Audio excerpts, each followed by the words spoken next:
In terms of friendships with men and women, you really have to know who you are and what you are and not live in fantasy. The women that say that they didn't expect the man to become sexual is because maybe they were living in some fantasy land. So what you really need to know is to know yourself and also know the limits and boundaries. So you can have a friend that you play tennis with, golf with, that you do work with.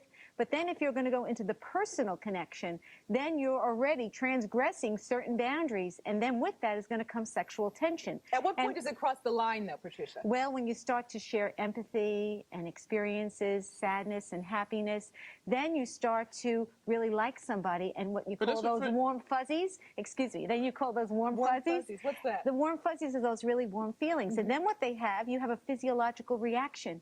You want to be able to touch that person who you feel so close to. And then you have to decide, do you want to take that sexual energy to the next level, or what's going on? And many times, how come people who are married and are in committed relationships, how come they're having those kinds of relationships that get them into trouble? What about those warm, fuzzy feelings, Nelson? But how can you have a friendship? I mean, that means that every friendship crosses that boundary.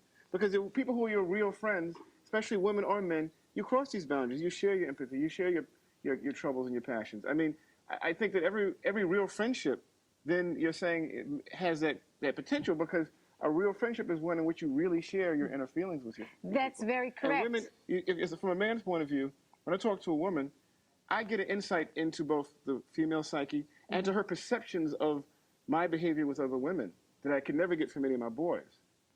You're absolutely correct, but there's one issue here, is that where do you take it? Where do you take that sexual energy? Do you take it to a love relationship, or do you keep it in a friendship relationship and then use that energy to either work better together, to do something better together? And this is where people get confused, is that because they start to feel those feelings, they start to act them out, and then they find themselves in affairs. Many of my patients will say, I can't even believe I'm doing this. What got me here? And what got them there was confusion within themselves. They really had other agendas that they weren't aware of. And consciously, they were kind of in a fantasy of what this could provide. Were they not aware of it, or are they just in denial? They're in denial and not aware of it is another way of putting it. Yes.